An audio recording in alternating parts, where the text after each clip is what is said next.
Welcome Hi, back, besties. besties. Welcome back to another episode. There has been a lot going on the internet, so we're going to go ahead and just dive right in. Starting off with threads. First of all, have been obsessed with threads lately. And it's actually becoming a problem because when that app first came out, I thought I was going to hate it. And I downloaded it for 2 seconds, deleted it, and now I'm back and now I'm sucked in. But the one thing that everyone keeps talking about on threads is these content creator engagement baits. I don't know if you've seen them, but people will post on threads being like, any content creators out there looking for travel opportunities? Hilton is looking for content creators. Drop your email down below. Drop this, drop that. And like, you guys, these are engagement baits. They are not real. I can promise you, Hilton, Marriott, Delta Airlines is not looking for content creators on a random thread where you have to put in your email. They may have something on their website where you can sign up to work with them and they'll get back to you, or they may have like an email you can reach out to, but they are not going on threads and putting this out there. These are just people that are trying to get your email so that they can then just bombard you with random stuff that they're trying to sell you. It's not real.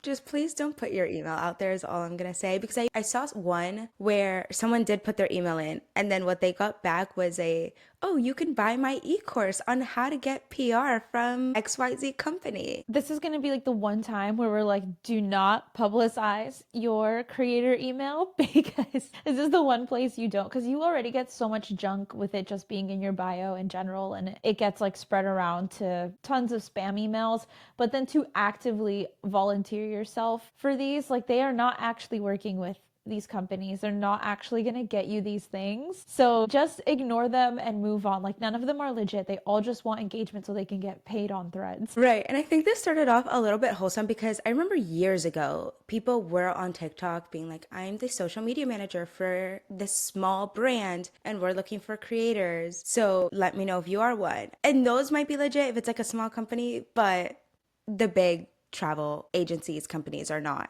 doing this on threads, you guys. So please just leave it be. Yeah. Another thing that has been on threads a lot is creators complaining about Instagram engagement being down. And I don't know if this is true. I've seen a lot of people say it is. So, I mean, for some, I'm sure it is down, but Here's the thing about like there being trends of people complaining about specifically Instagram, because I don't really see people complaining about TikTok because it's so up and down. Like mhm. it's like more daily. Whereas I feel like on Instagram, you have like a burst of a really good span of time where you're growing, your videos are doing well, you're getting engagement, and then you get a span of time where like it dips.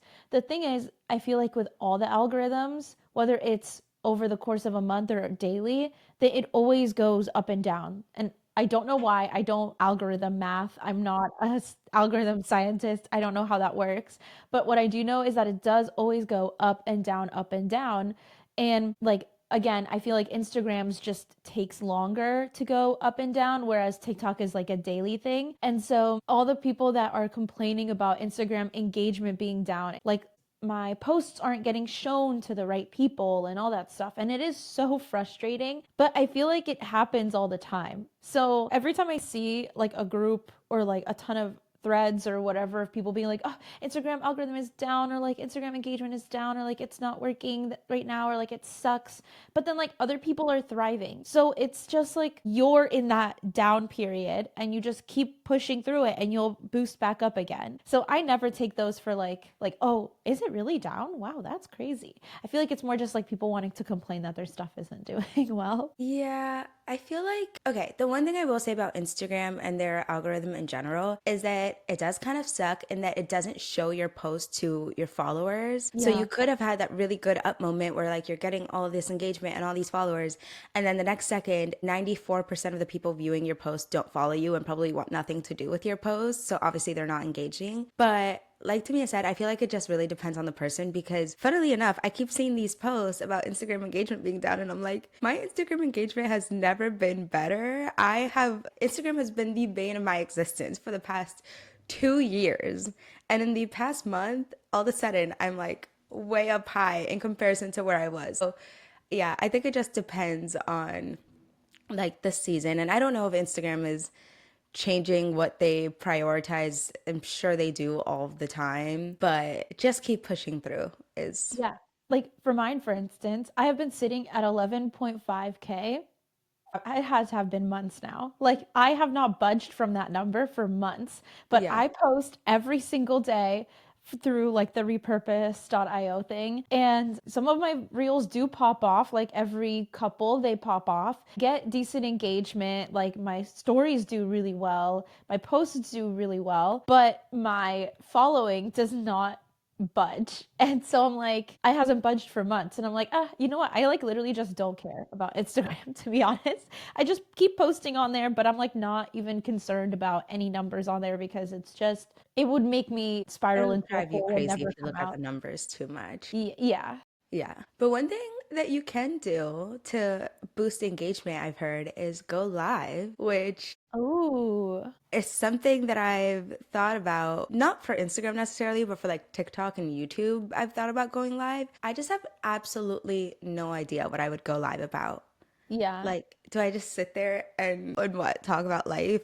Does anybody care? I have no idea. I feel like so I've gone live quite a few times on TikTok and I typically go to because like a lot of my content is more it's entertaining and FaceTime chatty, but also I feel like it's informative, especially during like the holiday seasons and just like stuff in particular. So like I went live to talk about Epic and a lot of people were in there asking tons of questions for their trip coming up. So that was really helpful because it was a lot easier for me to just like explain like this in a live than it was to type out something in a character limited comment or DM back and forth or whatever.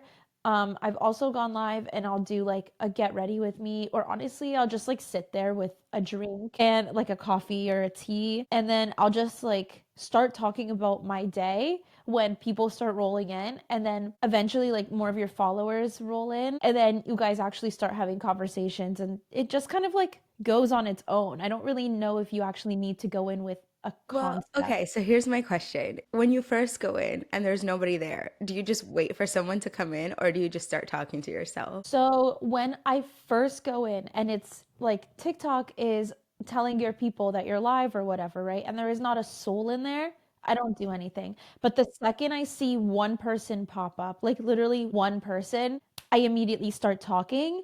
And then usually that helps because if you don't and you just sit there, that one person and all the other people that start rolling in leave because you're just sitting there. So the second you see one person come in, that's when you start talking. And if they leave and there's zero, you still just keep talking to yourself. Because eventually, like if some one of your followers is on the app, they'll like come in and talk to you.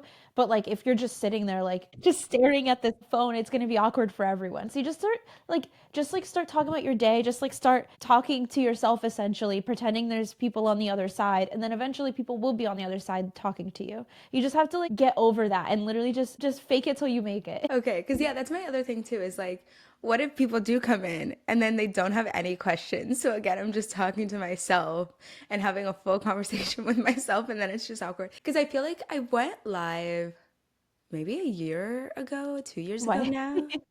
It's been a minute, and it was like that. Like I had a couple of people in, but no one was asking questions.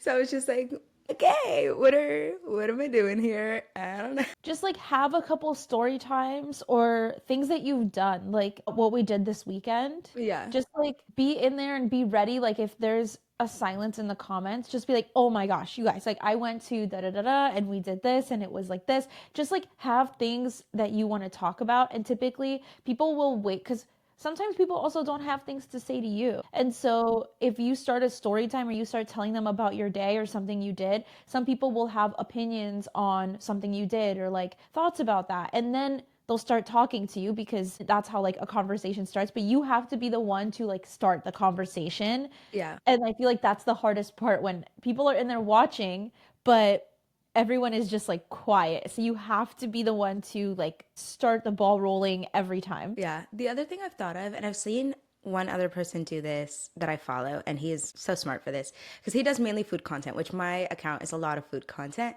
So what he does is he'll go and get food somewhere and then like obviously bring it back home because you're not going to do a live out at a restaurant, but he'll do like his food review live and like also be chatting with people. And so I'm like, wait, that's kind of smart You to could do do, that. right? Like maybe someone let me know if you're listening to this, if that would be entertaining or not. before I go and Also, embarrass myself on TikTok. what if we went live? Like, what if the Weekly Memos podcast went live? Oh, that could be good. I And feel we like could that just, would be more entertaining. yeah, because I feel like we would at least have each other to talk to. So if no one's in there, we would just We talk could to just the yap to each other the whole FaceTime. time. It would be FaceTime. Wait, okay, but then if we were to go live, let's say like on TikTok or something, because that's I feel like the best place to go live right now. Yeah. Would we go live and collaborate, or would we want to go live together, like us be in the same setting and like just be live on the Weekly Memo podcast? That's a good question. So we were in the same setting. I feel like we could keep each other talking way longer. But yeah, if you have ideas on what we could talk about when we go live, like obviously we wouldn't, I don't know if we would do like a whole live podcast because we have a whole setup going with nice cameras and phones, and I don't know how to connect all of that to TikTok. Okay, you know what? We're gonna look into this, but if you have ideas on how we would go live, that would be kind of fun, I feel like. So if you think we'd be entertaining live. Okay, I do have another question though, because so a while back, like when I first moved here 3 years ago, Stony Clover and fanny packs were coming back in style. And a lot of people were wearing them to the theme parks, which was so genius because they're so convenient at the theme parks. Like, probably the most convenient bag, if you don't need to bring a lot of stuff, is a fanny pack. Because you just throw it over your shoulder around your waist and your hands are free and you don't have to worry about a purse sliding off your shoulder all the time, whatever. And I love them. I have a few and I still wear them to the theme parks. But also, I've started noticing, and like I've started doing this too, is wearing little shoulder purses to the theme parks and these like bagu crescent bags or whatever, which Hmm. I kind of want one, but I can't Same. justify the price. I love that they are like a purse, but like they're a purse and a fanny pack put together, and in my opinion they're larger so they fit more stuff, so I love that, and they're also really cute, but I Yeah. can't justify the, like they are so expensive. They I have, what are hear. they, like $50 or $70 for a bag? Doesn't Uniqlo have a knockoff of them? They do. Are the bagu ones a nylon material? I think so. Okay, then Uniqlo does have a knockoff at Disney Springs, which it's definitely cheaper. So I've seen those. So maybe you get one of those. I don't know. I have been really considering getting one because I've been bringing more things to the parks lately because especially with summer, you're bringing water, fans, all of this other stuff, deodorant, and like that not all that fits in a fanny pack. And so I'm highly considering getting one, but like what are the cool girls doing nowadays? Because I am not a cool girl and I want to be a cool girl. So, what are the cool girls doing? Are they bringing little purses? Or are we doing the bagu bag now? Or are we still doing fanny? Like, what are we doing? Okay, so here's my thoughts on this. I think for us, being that we only go for like 2 to 3 hours at a time, the little purses and the baggy bags are so cute for if you're like just going, chilling for a bit, not really riding a lot of rides, just living life. And Disney, I think, is a little bit easier because Disney lets you bring your bags onto the rides. I think Universal, though, if I'm going for a longer day, or even if I'm going for a shorter time, but I know I'm going on some rides, I still go fanny pack because they let you bring your fanny pack as long as it's around your waist on like some of their rides. And it's a lot easier to put them in the lockers if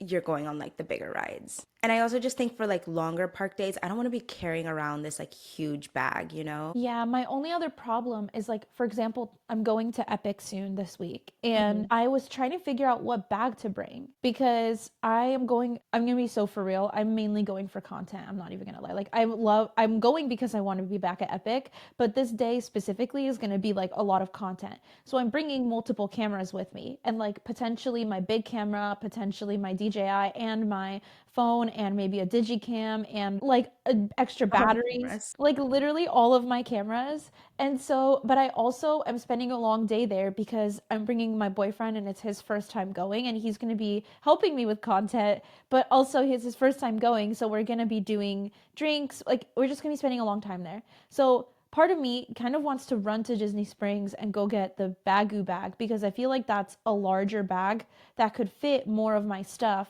than a fanny pack, but it's not as big as a tote bag. Because my other option would be essentially a backpack or a tote bag, and I really don't want to lug that around and No. take it from someone who goes and works remotely at the parks all the time. That a tote bag style that is heavy, if you spend a long time at the parks, it will literally kill your shoulder. It's so uncomfortable.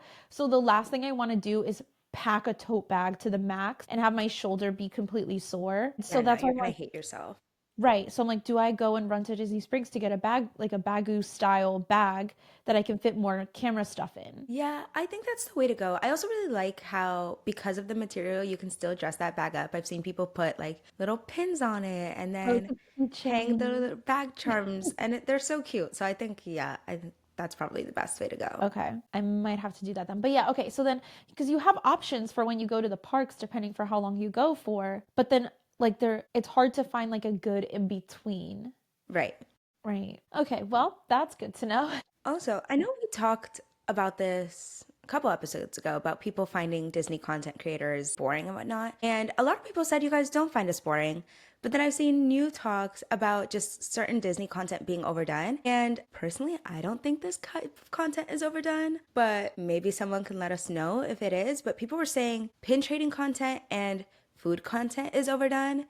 And personally, for me, I think those are the easiest types of content to like keep going on because there's always new food, there's always new pins dropping, there's always pin trading that can be happening. So I feel like there's a lot of creativity that still can be done with the food, but I guess some people think it's overdone. I don't really know how food content can be overdone. I guess from my point of view, there's always new snacks Right. and like new foods. So like are they just saying that too many people are doing food reviews or like all going to get like let's say a new thing comes out and now because it's so oversaturated, there's like 1,000 people reviewing the same new food and they're just like sick of seeing the same food get reviewed 1,000 times because it's new. Like that I can understand. Right. But then again, a quick little unfollow or block does the trick for you. But at the same time, I'm kind of glad that there are so many people that are doing all this food content Yeah. because everyone has different tastes. And so it's nice to be able to find the one or two people that have the same taste as you because then you know that every single time they go try something new, if they don't like it, you probably won't like it. And if they do like it, you probably will like it. Versus it just being the same couple of people doing food reviews. And then every single time you go try it, it's like you have the opposite reaction to that food than they did, you know? Right, which like speaking about that, there was like some controversy going on last week about people going and reviewing Epic, specifically like media and just anybody in general that had gone to the team member previews and now are going to annual pass holder previews, that they're not being honest about their food reviews at Epic because everybody's just saying that the food is amazing, the food is amazing. And so people are saying now that people are lying and overhyping the food because it's not like they didn't think it was amazing or they're just sick of everybody having positive reviews. And like here's the thing about food reviews specifically that I think a lot of people when watching they obviously don't think too much into it because they're just consuming content.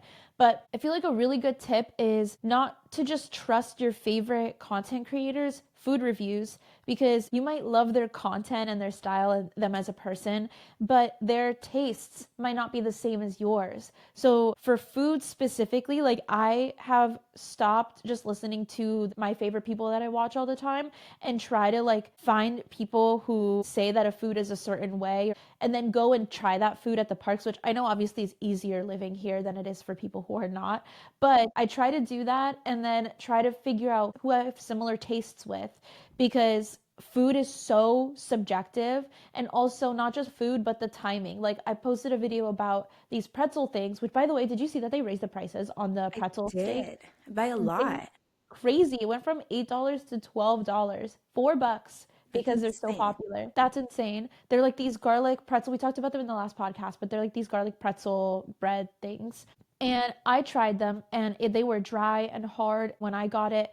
And they weren't like, I want it to be drowned in garlic for me to be like, this is so garlicky. But people were saying it's so garlicky. I didn't think it was garlicky enough, but I also am like a whore for garlic. So, you know, that's just me. And so people were then saying that in my negative review, saying like, oh, thanks for your honest review. Thanks for your honest review, which I appreciate that people are recognizing I'm giving an honest review because I always will.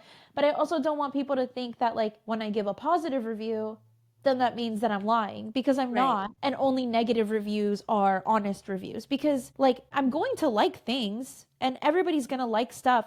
And then some people were saying that they had the pretzel, and even my friends went 2 days ago and they were like, you should give the pretzel another try because we went and ours didn't come out hard or anything. It was perfectly squishy and like not squishy, that's disgusting for a pretzel. But you get what I'm saying, like soft, like they said theirs came out wonderful and they really, really liked it. And so they think that I had an off day. Other people were saying that I also came on an off day for them. But the thing is, too, is like they're gonna have off days. And so you might get a pretzel the same as mine, or you might get a pretzel that was absolutely amazing. But it's all subjective. So, Yeah. like, take every food review with a grain of salt and don't just automatically assume people are lying. I'm sure there's people who are definitely overhyping for the sake of overhyping, but don't just assume people are lying just because they like something and you didn't like something or it didn't come out as good for you. Because theme park food, especially, is not going to be consistent. It's a theme park. They are like pumping things out left and right. So, Yeah, and I would say that goes with any review.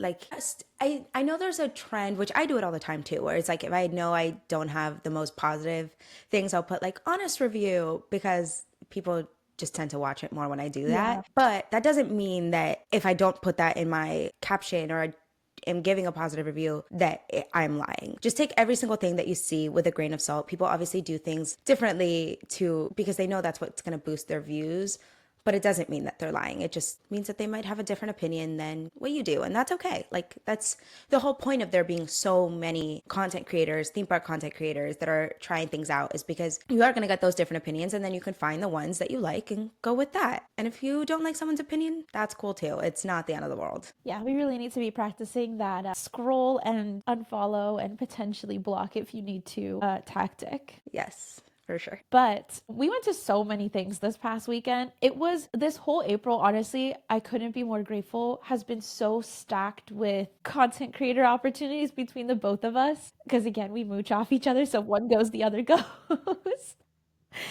And so on Saturday, I was invited out by JoJo's Shake Bar. Oh my gosh. Okay, so I love JoJo's. We on a staycation. I don't know if you watch my vlogs or Shaneck's vlogs, but we went on a staycation with one of our friends from out of town, and we were staying at Cabana Bay, and we literally mobile ordered JoJo's because our friend had never had it, and we love the buffalo mac and cheese. It's so good. The grilled cheese is so good. The wraps are so good. Their food is just it's like so good. Like it doesn't. It like I don't even know why it's that good. It's Yeah. just so good. Like I've loved them before even ever working with them.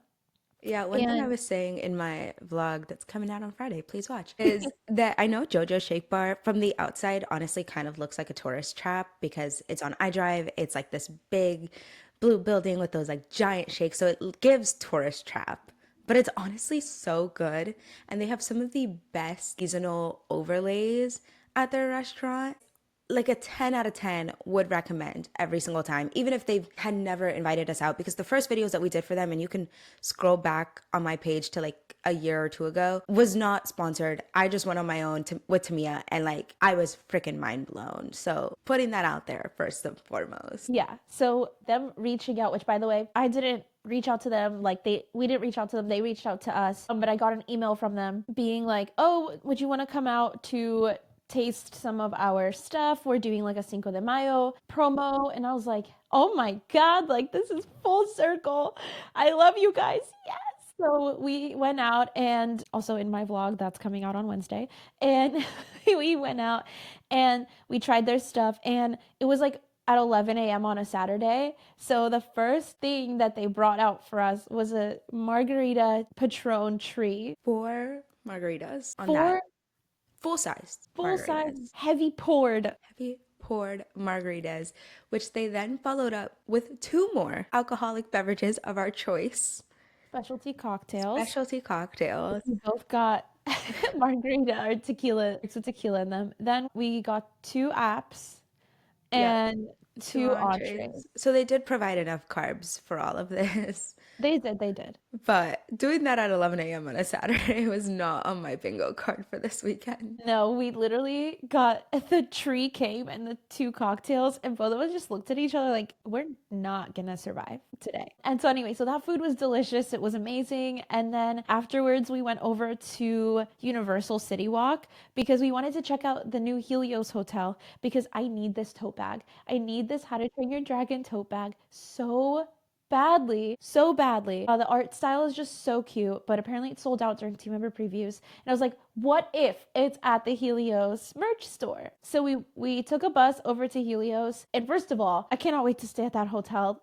That's the first hotel I've been in that's inside of a theme park, and I fear that I cannot stay at any other Universal hotel now. No, it's gorgeous. That It's terrace on the outside is actually stunning to look at because basically you walk outside and you just have all of Epic Universe that you're looking at. You have the fountains right there, front and center, so you can see the fountain show at night. There was like a little fountain show while we were there during the day, which we were confused about because we didn't know that was a thing that happened. But it's like literally gorgeous. And the entrance to Epic Universe is inside the hotel. Like you go through security in the hotel right off the lobby, and then you walk outside and you're inside of Epic, which is freaking incredible. because it's in AC. So I've seen that some people, there's like a little bit of line that forms if you try to go like really early for early entry, but it's all inside the hotel. So it's all AC, which is so nice. I will say, this lobby is very small. And so when we were leaving during check-in time, around 4-ish, 5, Yeah, 5-ish, for that lobby, the line was so long back from the counter, which again, they opened early. I'm sure they're gonna probably do switchbacks or something because the line was just a giant mass of people waiting to check in. But it literally took up like the entire lobby was just filled with people. But then when we were walking outside, we looked back at the hotel again because we were waiting for the bus, which also the bus takes a very long time. But we were looking at the hotel and we realized that there aren't actually that many rooms. no, Like this it's pretty hotel is small. actually very small compared to the giant hotels, all the other like Cabana Bay, Aventura, like even Stella and Dockside and all that stuff. It's really small because I guess it's just, a couple rooms connected to the theme park. So it makes sense why the lobby is so small, but the lobby was still packed full during check-in. Yeah, so I don't even know if there's like anything I could say to make that better. If you're going there, I don't know if like checking in online would make it any better, but just I guess be prepared for that. But it is a beautiful hotel. We didn't get to eat at the restaurant or the bar we tried, but unfortunately, all the reservations were taken. Even those spaces look beautiful. The Flora Taverna has this gorgeous outside seating area where you can see Epic Universe. I think Bar Helios up top, you can also see Epic Universe from up there. And it's like, I want to go back. I want to stay there so bad. Which, like, can we work from there and then go eat lunch at the restaurant? Yes, Okay. 100%. Okay. Cool. I, yes, just yes. And then the next day after that, because we went home because we were tired. Passed out. Oh yeah, for sure. I slept a lot. And then the next day we were invited by SeaWorld to go check out their Seven Seas Food Festival. And so we got there around like noonish. It was so hot that day. Really cool because now I get to put SeaWorld on my little media kit saying I worked with SeaWorld, which is like cool that I get to work with a theme park. But it was so hot that day. We were dying. I literally, I As don't know it if you're can be watching showed to me like as shoulders. I don't know if you're watching the YouTube video or on Spotify, but you can literally see my shoulders are so burned. I actually have a burn line right at my hairline. I think that's the one spot I missed the sunscreen yesterday was like No. right up at my hairline. So I have a thin red just like line. And then we were only out for 4.5 hours. It wasn't even that long. And typically I don't really get burned that quickly. So to say that we were in the sun for a long time, we were in the sun for a long, long time. And it's officially getting hot here in Orlando. And the sad part about it is that I think I saw someone post this on Threads too. The oven is still just preheating here. So it's going to get significantly worse in the next couple of months. But winter, early spring really like give me this false sense of security with the weather because I'm like, oh, it's so nice to be outside. It's like windy. Yeah, it's a little hot, but it's like fine. And then a Sunday happens and it is unbearable to be outside. But it was still a really fun time to like go and try out all the food from SeaWorld and ride some rides. I haven't been there in years. Yeah. So, Yeah, riding the rides was really fun, and we were so dumb because I have never done their festival before and used the lanyards. So we had ordered some drinks, and the drinks came in such small cups. And Shanique and I were like, we have to say something. Like, I can't just say that it's okay to pay $18 for this tiny amount of alcohol slash like cocktail drink. Like that's Yeah. ridiculous because their drinks on their menu were like 16, 15, 14, $18 for some of them.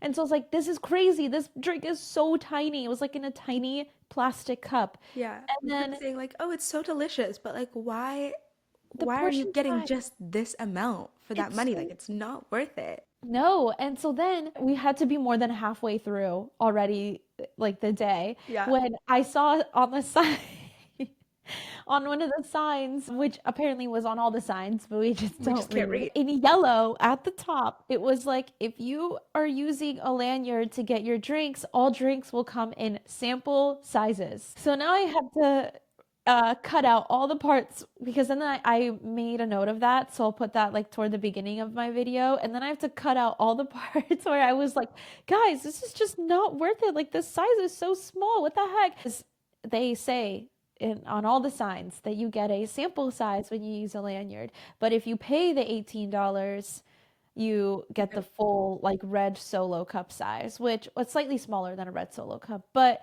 I will also say that these lanyards, just like in case you don't know how it works, you can buy either they're like hole punches. So you can buy 10 or 15 and they cover food and drinks, including you can also use it for water. Every time you go get a food or a drink, they hole punch it. I think it was like $50 for the 10 and like $75 for the 15, or I think it was 75 for the 10. and it was more for the 15. Yeah. Okay. So you pay this bulk amount and then you can get more foods and it's supposed to be more bang for your buck. But I will say that like when you do that, if you plan on getting a lot of drinks, take into account that your drinks are not going to come the full $18 worth size of drink. You're getting like a third, if not a fourth of that drink size. So when you're trying to budget out to see if it's worth it, just like keep that in mind. I mean, I think overall, Still be I worth would it. still say it's worth it. I think it's also nice to have this because then you can say, like, I just want to spend $75 and that's it. So you can buy the card, go try your 10 items. No, you're not going to go over budget. Because I know this is a problem that people have a lot with Epcot festivals is that they don't have something like this. So if you're trying a bunch of stuff, it's harder to keep track of your spending and then you like spend way more than you actually wanted to. So I think it's nice for that purpose. Yeah, and for Epcot, what I used to do when I used to come on trips is I used to go into one of the shops, and the first thing I would do is like figure out, okay, I want to spend $100 or $150 for the two of us, and I would go get one of the little gift cards because they do sell gift cards that you Yeah. can put on your wrist for the festival, so you can use that. But I kind of like the concept of the lanyard more because then we could get a more expensive treat and a less expensive treat, and they're all worth one hole punch. So like theoretically, you could get the most expensive food item on every single menu and get even more bang for your buck that way. Yeah, exactly. Yeah, so I do like that concept a lot. But yeah, it was really fun, but we did get a little bit sun slapped. Just a little bit. I will say, going into SeaWorld was also just a shock to the system. I think I've been spoiled by Disney and Universal. And not saying that it was like a bad experience at SeaWorld at all. It was just different. Like going into a ride and not having someone ask, "Oh, how many in your party? Go into this line." And just being able to pick wherever you want to go was wild to me. That, and honestly, the thing that I feel like could really improve SeaWorld's theming for a theme park is the music because we were playing They had some bangers playing. Old Town Road, which was, I haven't heard that song in a minute. And honestly, what a vibe. But they were playing Old Town Road. They were playing like Jonas Jonas Brothers. Brothers, Taylor Swift. But I feel like if we really wanted to get more into the theme park theming, I feel like if we played themed music in the lands like Universal and Disney, it would feel more theme parky than playing the music, if that Yeah. makes sense. Like the, but also because that it kind of seemed like it kind of felt like radio station vibes. But also there were a lot of people walking around jamming to the songs and like having a good time walking around and just like singing to the song. So maybe that's just the vibe at Yeah, SeaWorld. they were playing bangers. I was a little confused how they're allowed to play all this music in a theme park. I feel like there's some copyright laws there that we're messing with. They're like not getting paid for it and like that's how they can because they're not making money off of them playing the music Yeah, I technically. guess. I don't know, but I don't they know. did have some good music. I will say though, I don't think SeaWorld considers themselves a theme park, right? They just Do consider they themselves not? an amusement park. Oh, really? I think so. Okay, well then So that would make more sense. in that case, it doesn't really matter, but it was just different, I will say. Especially because I think I hadn't been to a park since. Well, no, I had been to. I went to Epic and then I went to Universal, but then I went to SeaWorld. So it was like really weird going from just like one to the other, like back to back essentially. Yeah, But it was fun. We had a good time. we had a good time. And last but not least, there has been a lot of stuff happening last week, specifically very, very niche. In the Disney content creator community, there's been a lot of drama happening. A lot. Like the entire week was just filled up with this specific type of drama. And we've gotten a few DMs and comments of guys asking us to give our opinions on it and comment on this drama and like what our thoughts are and whose side we're on and all this and that. But I just want to say we're not going to do that because we do not know these people at all. Like, I don't know any single person that's even being insinuated that they're involved. I don't know the person that is involved. We don't know anybody, like, personally. And we're not going to talk about people who we don't know because then we're just giving our assumptions, I guess. And we also don't want to be involved in this drama. Like, I don't even want to be associated with it.